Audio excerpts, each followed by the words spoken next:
Tai laba diena. Labai džiugu pranešti, kad pas mus šiandien ypatinga viešnia. Violeta, ačiū Jums, kad sutikot. Tai skubu Jumis pristatyti, iš tikrųjų, Jūs esate nuostabi knygų autorė ir išleidus jau 11 knygų. Ir aš bežiūrėdama informaciją, padarykim truputį ir reklamos, nustebau, kad Jūs rašot ir vaikam vienintelę knygutę. Ar Jūs galėtum truputį papasakoti, kaip gimė tas Jūsų nors pradėti rašyti knygas ir kada? Jeigu dabar pradėčiau, tarkim, apie vaikams, galiu, ir istorijai tai knygutė. Kadangi aš jau užrašiau daug knygų, tarkim, gal kokius jau buvo 6 išleistas, žinai, ir aš turiu dukterėčią. O dukterėčią turi dukrytę. Ir tai dukrytė Smilga. Saka, teta, kodėl tu nerašai knygų vaikams? Ir kada man pasakė, rašai vaikams, žinai, suaugusiam, man parašyti nėra problema, parašyti vaikams, ką jie mąsto, kas galbūt įdomu, tai aš neturėjau supratimą, kaip reikia susikalbėti su vaikais. Ir aš vaikščiojau mėnesį, kitą vaikščiojau, galvojau. Smilga ir sako, man greit gimtadienis, jau kaip ir reikėjo tų knygutę, žinai. Ir aš tad susėmiau, atsisėdau ir parašiau. Per dieną aš ją parašiau. Rašiau, mėgavaus, gale verkiau pati. Pati džiaugiausia viso to parašymo tokio. Tai dėl to yra ta knygutė vienintelė, nes buvo asmeninis paprašymas tokios knygutė. Tavo dukra. Jūsų dukra? Mano dukra, tai irgi tas buvo, ta knygutė, jos darbs buvo. Ir vėl kaip buvo, aš galvoju, žinai, gerai, aš parašysiu, kas tada man nupieš piešinukus. Ir aš dukra kaip tik grįžusi, kalbam, sakau, aš nesugalvoju, kas galėtų padaryti. Taip žiūri man, sak, mama, tu į meno mokyklą mane leidai, programas visą supirkai. Na, sako, tu ieškai dar kažko. Jo, tada man buvo truputėlį gėda. Ir tai padarė, ir po to jį padarė jau tos knygas eskizą, bet prieš tai visą ką dirbam į Albas komandą. Tai va, jie užauga dukra, tai jau dabar galiu pasitelkti ir būsimas knygas, jie maketuos ir darys viršelius. Super, tai čia tokia kolaboracija šeimos, labai smagu, kad turi talentingą ir dukrą. Jo, tik dukra, aišku, ne su menu susijus ir gyvenimą, bet tai yra jos hobis. O šiaip tos knygas, jeigu klausimus apie visas tas knygas, tai iš tikrųjų, kada užsirašyti kada prasidėjo gyvenimo pokytis ir atėjo informacija, aš rašydama dienoraštį, kaip tu sakai, tai senais laikais, kai dirbau seniūnijoje, man pačiai labai trūkdavo žinių, kaip reikia elgtis su žmonėm. Taigi jaunas žmogus atėjus į tokį, žinai, situaciją be patirties. Ir aš visą savo mintis, nuoskaudas, džiaugsmus rašydavau į dienoraštį. Rašydavau, paskui žiūriu, kad tam dienoraštį aš pasirašau protingai. Kokia nesavikritiška visai. Nes pradedi suvokti, kad tu pats negali tai parašyti. Neturi tokių, sakykime, terminų, neturi tokių, sakykime, sakinių sudėties tokios neturi. Ir aš tada pasiklausiau brolį, sakau, kas tai yra. Sak, šiaip pasaulyje yra, kada žmogus priima informaciją iš savo sąmonės, iš vidinių pasaulio ir surašo tie tekstai. Ir aš tos tekstus rašiaus, po to aš sugalvojau, kad jie tampa įdomu, žinai, ir aš galvoju, reikia man įdėti į internetą draugams. Brolis paskaitytų, ten sėsi, dar kažkas. Ir tas puslapis man pradėjo taip gyvuoti, kol atėjo paskui akimirka, gal po kokių daug metų, iš tikrųjų, knyga išėjo 17 metais pirmoji. Aš galvoju paklausti, kada pirmoji knyga. O prasidėjo rašyti, taip sakyčiau, pirmieji tekstą apie 2008 metus. Nepradėti po biškį rašytis. Iš tikrųjų, kol ta pati knyga įsileida, yra pirmoji metus laiką, vyks procesus. Ir kada aš nukeliavau pirmą kartą į Albą, nes aš peržiūrėjau, kas leidžia tokius knygas panašias, jis sako, nėra skaitytojų. Ir tada man atšaukė, žinai, kad neleisiu. Bet po metų delegavom vieną gerą draugę į Albą. Ir jie tą pakalbėjo ir sakė, kad irgi Plagiškė, sakė, kad, gal vis tik mėginam išleisti. Išleidom tada 800 vienetų tiražą. Nu, ir tada pasileido tiražas, pakartojom, turi knygą. O iš kur ta tokia sėkmė, aš noriu paklausti? Ar rekomendacijos? Ne. Žinau, kad tai yra vienas dalykas, man iš tikrųjų labai daug pasitikėjimą davė Kauno bendruomenė. Aš, leidyklą mano Mijalbas, tai iš Kauno. Ir kadangi išleidom tą knygutę, jis sako, gal padarom pristatymą. Tiesiog jie daro, jie pakvietė, ką aš žinau, galvoju, atvažiuosiu, padarysiu. Pilna salė žmonių. Wow. Ir visi supranta, apie ką kalbu. O jūs tikėjotės, kaip... Aš supratau, kad labai žinai. Čia vienas kits, tarkim, mano šeimos nariai, truputėlį domėjus, palaikė, bet kad taip sakytų, kažkaip aš net nedrįsdavau apie tai iš vis kalbėti. O čia nuvažiuoji, tai tiek žmonių to laukia, domėjos ir kažkaip labai pagavo tą tokį ir kaip aš juokauju, tai yra dievulio marketingas. Čia aš pati nieko nekur, žinai. Kada jis padaro norą, kad salė būtų pilna, tada ir yra ta salė pilna. O aš norėjau paklausti, sekant klausimus, man galvo, kur didesnis tas kiekis tų sekėjų, skaitytojų, ar yra mažesniuose miestuose, ar didesniuose, ar visur plačiai, ar gal net užsienį yra tų skaitytojų, ar domėtis jūs pati? O užsienio skaitytojai taip yra. Išsiuntam ir patys tų knygučių, ir tos mūsų, kur platin, išsiunti užsienį. Ir, kaip čia pasakius, greičiausiai, kad daugiau didesnius miestus. Taip reikėtų. Yra drąsesni. Aš atsimenu, kad aš pasidariau, jau nežinau, kelintosios knygutės susitikimą, bet jau susitikimą ten Klaipėdoje, ten pas savo tokią draugę dalę. Ten buvo sodo nameliai, žinai, ten buvo tokia vietovė, tokia nelabai žinoma, žinai. Bet ten turėjo patalpas. Ir suvažiavo žmonės, Vilniečiai, Kauniečiai. Man buvo taip įdomu. Galvoju, man nereikia užkairiauti Vilnius. Visus atlik pas mane čia pat. Jūs išleido, tikrai per tą, sakykime, sąlyginai trumpą laiką daug knygų. Kiekvieną metą buvo po knygą. Kiekvieną metą? Mano platintojai buvo nustebę, kaip žmogus gal leist. Nes tos knygos, aš irgi turiu namie jūsų knygą, čia vienas iš ploniausių, sakykime, čia yra plonas. O Violeta, aš noriu paklausti, nes tos knygos, yra ypatingos. Jūs, lengvai skaitoma grožinė literatūra, sakykime. Ar nebijojot kažkokiu požiūriu, ar kritikos, ar nesupratimo, ar nebijojot tokio, sakykime, gal kitokio, nepriėmim. Iš tikrųjų, kada aš išėjau lauk iš seniūno darbo ir aš pradėjau gyventi savo tą gyvenimą, rašyti, aš 2 metus tylėjau aplinkai, nesakiau, ką aš darbu. Nes man buvo nejauku. Ir kita vertus, ne kažką paaiškinsi, ką tu užsiėmė žmogui, kuris klaus, o ką tu dabar veiki. Tai tas toks yra. Iš pradžių būdavo tokių klausimų, tokių, kaip čia nesmagumų, žinai, kas kaip priėm.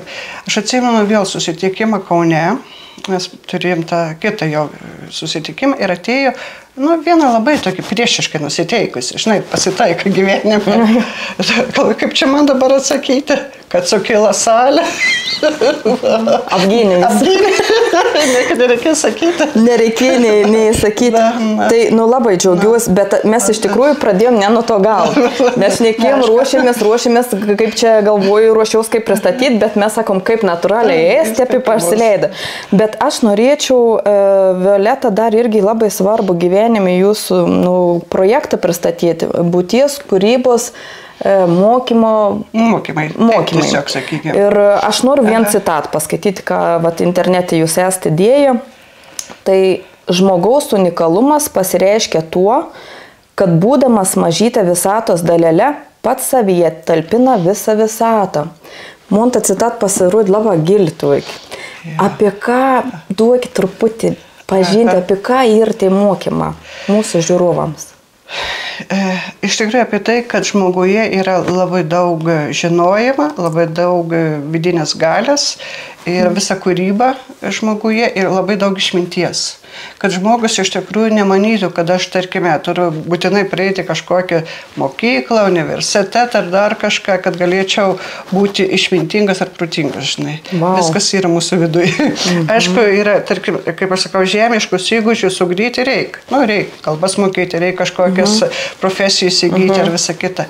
Bet gebėjimai, tarkime, idėjos, kaip praplėsti savo darbus, kaip mąstyti plačiau, susivokti daugiau, kaip, tarkim, žmogų jausti geriau. Tai yra per vidinius pojūčius. Tai aš vadinu tos subtiliuosius pojūčius. Ir tose mokymuose ir yra kalba apie tai, iš tikrųjų, kas yra tos knygos parašyta, bet nėra niekuomet naudojama tame čia, kad tiesiogiai. Tiesiogiai yra akimirkas, kada yra susirenka komanda, tu žinai, pajauti kokią temą kalbėti ir kalbi. Bet esmė yra tai, kad žmogus tuom ir nuostabus. Pas jį yra visi visatos dėsniai. Jeigu juos gali perprasti, gali sukurti laimingą gyvenimą. Ir to labiau ne tik, kad laimingą, bet ir kitokios filosofijos gyvenimą. Kad žmogus būtų kūrybingas, laisvas ir labiau gyventų su ta kūrybinė energija, o ne su griaunančia energija. Tai va todėl aš ir sakau, kad visa kas man pačiai buvo atradimas, kiek yra daug jėgos žmoguje. Ir jeigu truputėlį tą žmogų tai paskatini, padrasini, išvedi iš tam tikrų kompleksų, duodi pajusti tos jo naujosius pojūčius, jis įsiskleidžia gražiai. Kada mes pradėjom daryti tos mokymus 21 metais, kolega turėjau, tai man ta mintis irgi buvo nauja, aplinkui, sakykime, aš nemačiau, kas veda kokius mokymus, nelabai aš domėdavos, tiesiog aš gyvenu pagal savo tą pajautimą. Ir kolegas sako, o kaip mes žmonės prikviesim, gal reikia kažką sugalvoti. Sakau, dievulių marketingas yra, jeigu reikės būti žmonių, nereikės nebūti žmonių. Ir kai paskelbėjom, ir kai pradėjai rinktis, mes iškart 100 žmonių susirinkom. Wow. Tai yra tokius mokymus, kur tu nedarai jokios reklamos, absoliučiai. Ir jie ėjo ant patikėjimą. Tai iš tikrųjų aš esu be galo dėkinga tiem žmonėms, nes net nelabai supratau, kaip man pristatyti savo mokymus. Ir jie ėjo ant to patikėjimą. Nes knygose rezonavo tam tikri dalykai, matyti. Ir va taip ir einam. Dabar truputėlį ir komanda kita, dabar ir vyras prisijungęs, tuom be gal džiaugiuosi, nes ypatingai irgi pasikeitė. Jūsų vyras? Jo, ir ypatingai pasikeitė, turi irgi tą vidinį pajautimą, žinojimą ir va, taip smagiai. O galiu paklausti, kur jūs vykdote kursą? Jūs keliaujat po Lietuvą, ar Plungėje, ar kur? Pagrindinis yra iš tikrųjų online, bet mes vis laik turim mėnesį kartą su savo grupe gyvą susitikimą. Ir mes pasistatėm savo sąlygį. Tai kam, nuomotis, jeigu turėjom truputėlį vietas, tą pasidarėm ir labai greitai mes ją pasidarėm. Tai čia Plungės, atsiprašau, kažkur. Jo, Varkaliuose savo sodybą. Jūs labai dažnai minat subtilus pasaulis ir planai. Gal truputį papasakot žiūrovom, kas tai... Tai va, tie nematomi draugai, kaip aš sakyčiau, vakams nykštukai. Tai pas mus yra dvasios vadovai, vedliai arba arhangelai, arba, kaip čia pasakius, yra tam tikra hierarchija to subtilaus pasaulio. Tarkim, mes visi esam girdėję žodį angelai. Visi esam. Angelai iš tikrųjų saugo žmogų, jie saugo. Bet moko ir padeda dvasiniai vadovai. O labiausiai, tarkim, man padėjo, tai yra tokie vadinas pakylėtieji valdovai. Tokia yra, sakykime, priimtina terminologija. Tai yra sąmonės tiesiog, katros dabar dar nėra įėjusi žemę, bet jos turi savo išmintį ir jos gali tau pasakyti informaciją. Kaip aš sakau, aukščiau esant, plačiau matai. Ir jie perduoda tas žinutes. Ir, tarkime, tie laiškai yra pakylėtojų valdovų paduoti. Tik mano, kur buvo 7 sąmonės ciklai, tos knygas, ten jau yra truputėlį su mano kūryba, su mano pajautimu, matymu, analize, o tie laiškai buvo tiesiog informacija perduodama. Tai va tas yra subtilus pasaulis. Žodžiu, mano ta idėja ir yra, kad Yra žemiškas ir yra subtilus pasaulis. Ir kai jos du apjungi, gyvenimas iš tikrųjų pagerėja. Kodėl gyvenimas pagerėja? Todėl, kad subtilaus pasaulio sąmonės jos paduoda energiją. Į mūsų, sakykime, tokia galbūt negatyvesnė energija, tokia sunkesnė, įsilieja jų kokybišką energiją. O jeigu kokybiška, vadinasi, ir mūsų visas rautas yra gyvenime toks kokybiškesnis. Tai čia va taip paprastai pasakysiu. Ta informacija vis tiek pasiekia žmonės, kurie ieško tikriausiai. Kurie ieško, jiems tai yra kažkaip tai aktualu. Aišku, kai kada yra atsitiktinai paėm, kaip žmonės sako, aš nuėjau į knygyną ir mane atvedė prie tų knygų. Tai kas atvedė? Subtilus pasaulis atvedė, nes tavo protų tu neieškosi, žinai. O tai atvedė kažkokią atverstą mintis, užkabina, tai yra tas aktualu tau yra ir viskas, va taip, žinai, ir tu sieki, nes tu pajauti, kad tau to trūko, kad tu to ieškoji, bet netgi nemokėjai įvardinti, kas tai yra, kas pas tavęs vyksta, kas tai yra. Ir kai kada žmogus įsigasta, kadangi tu nesuvokė, žinai, įsigasti, bijai pasitraukti, žinai. O kada kalbė apie subtilų pasaulį, tai daug kas galvoja, kad tai yra astralinis. O ten žodis astralinis tai yra pakankamai blogai, iš religinis pusės irgi blogai. Bet astralinis pasaulis aktyvinas tada, kada tu pats kaip žmogus esi labai negatyvus. Tiesiog tavo ta vibracija, veiksmų, mąstymą, emocijas labai žema. Ir subtilus pasaulis tam lygmenį tai yra pajėgus jungtis. Bet jeigu tavo vibracija yra aukštesnė, tu kaskart gauni vis gilesnės žinias iš mintingesnių ir tokios teigiamumo pažangos kuriančių sąmonių. Labai įdomu, ne viską įmanom suprasti, bet aš norėčiau labai užčiupti tą pačią pradžią. Pati pirmoji knyga buvo 2008, ne? Pradėti rašyti. O kada buvo tas lūžis, kur jūs jau išdrįsot ir kalbėti, ir vesti kažkokius mokymus? Ar buvo kažkoks ar palaipsniui čia jums? Tai kaip aš sakiau, kaip žmogaus gyvenimas keičiasi, kaip keičiasi sąmonės lygis. Ir tarkim, grinai tas yra, tarkim, kai aš dirbau seninėje, tai yra trimatė erdvė, sielos sąmonės lygmuo.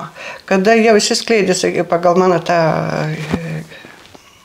kaip čia lygis, tai yra aukštesnė sielos sąmonė, aš išėjau lauk iš darbo. Aš tada galvojau, ką daryti, bet tada pradėjau prabūsti tos energijos, pojūčiai žmogaus, kas yra. Ir aš daug dirbau individualiai su žmonėm ir tada atėjo akimirka, kada atėjo vienas toks mano klientas, jis atvažiavo, labai stambus žmogus toks, sako, tu neužmiršk, tu turi augti ir pati, ne tik atiduoti kitiems, bet augti ir pati. Ir aš tada turėjau tokį lūžį ir aš pergalvojau, kad aš galėčiau daryti kitaip. Kada padavė mokytojai man mintį, kad reikėtų viešai kalbėti per internetą, tai aš sakiau, gyvenime to nedarysiu. Bet prasidėjo COVID-as ir aš taip pradėjau. Buvo priversta. Tai pradėjau daryti. Bet kada vėl atėjo mintis, kad reikia daryti mokymus, tai vėl buvo didžiulis iššūkis. Perlipti ir vėl per tą kompleksą. Kaip tai reikės daryti, ar išeis padaryti, ar čia gausis, kiek tos drąsos. Ir aš, kaip sakau, tada dievulis suvedė mane su tokiu žmogum, kuris valią turėjo labai stipri. Darom ir viskas, žinai.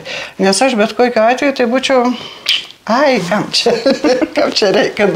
Paskui, kol jau sustiprėjau, kada jau aiškiai, kaip čia iki galo visą kom pati patikėjau, tada aš jau esu dabar drąsi. Aš dabar galiu bet kur, bet kada kalbėti, tarkim, kad ir kas paklaustų, ko tu užsiimi, tai yra viskas natūralu. O aš norėčiau dar truputį gal prie tokių globalesnių klausimų irgi man pačiai gal aktualu irgi ir žiūrovams.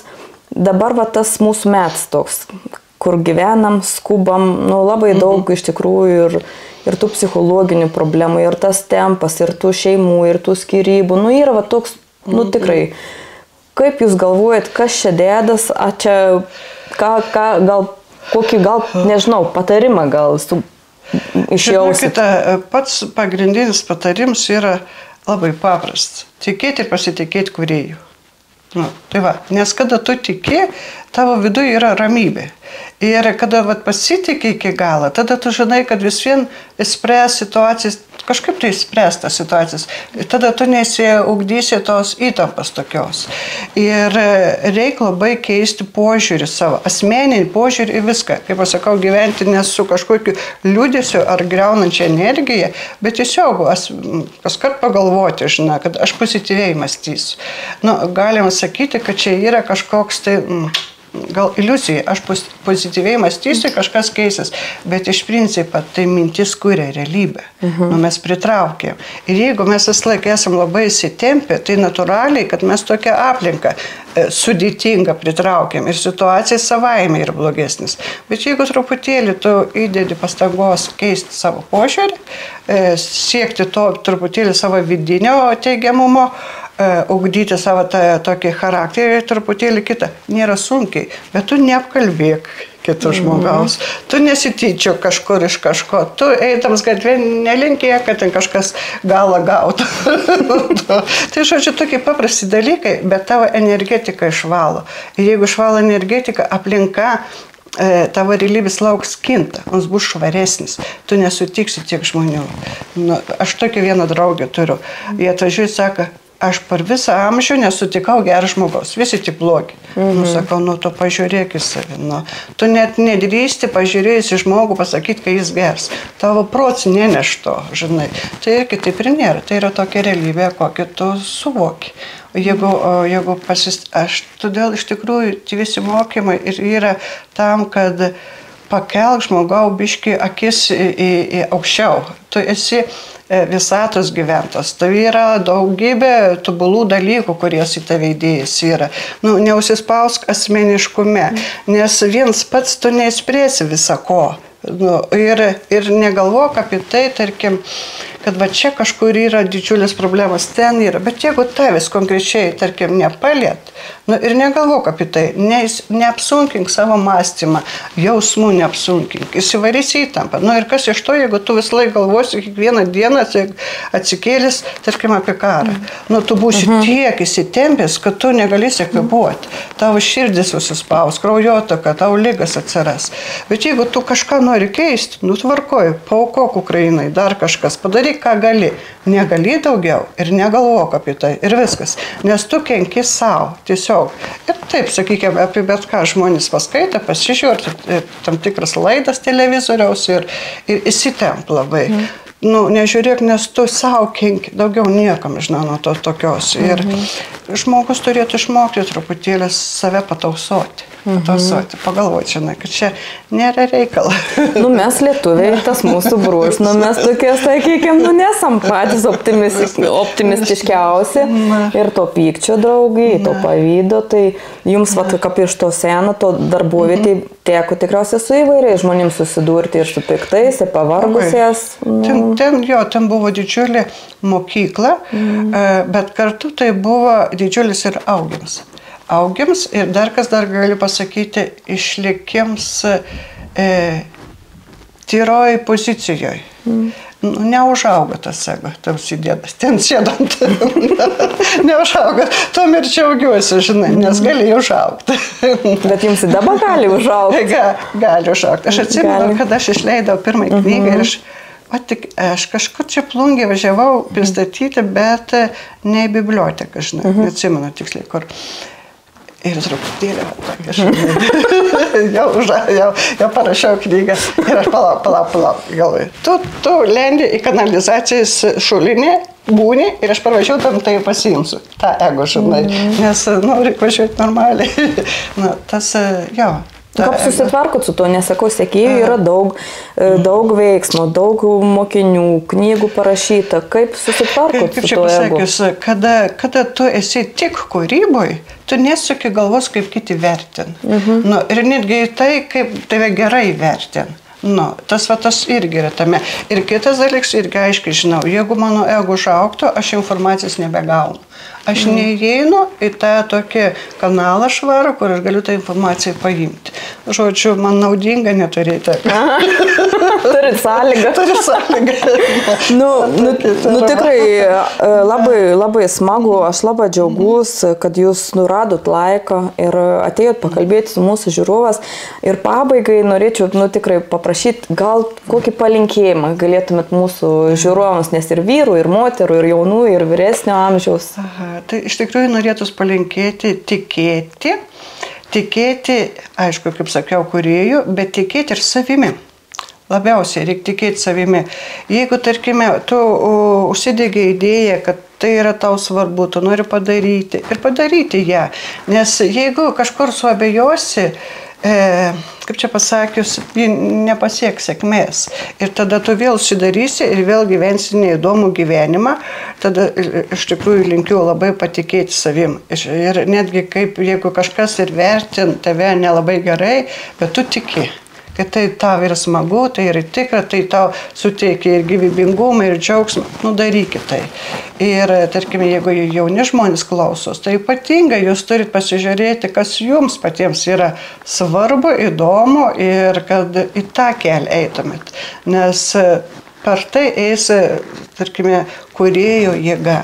Per tavo tas, kas tau labiausiai patinka, eina ta kūrėjų jėga. Tai va, aš linkiu tikėti savim, kūrėjų, ta begalinė visata, žinoti, kad mūsų tas egzistencija, tiesiog tai būvį pakeičia, bet mes vis viena egzistuosim. Bet čia ir dabar daugiau pozityvumą, daugiau laiko save pasaugoti nuo kažko nereikalingo ir tamsaus, tarkim, ir nepervargti. Nes aš sakau, nuovargis yra nuodėmė. Pirmoji. Antra nuodėmė yra tingėjimas savišvietai. Arba savo, jeigu tu neskiri laiko savo tokiam ugdymui. Nesvarbu, tu gali ir šachmatais mokyti žaisti, bet tai vis vien yra ugdymas savęs. Žodžiu, tas toks. Tai aš dar daug galėčiau prilėkėti, bet ačiū tikrai už tokį įkvepiančią žinutę visiems. Man buvo labai smagu klausytis nuoširdžiai ir tikiuosi žiūrovam ir patiks susipažinti su jums. Ačiū labai. Ačiū jums. Ačiū ir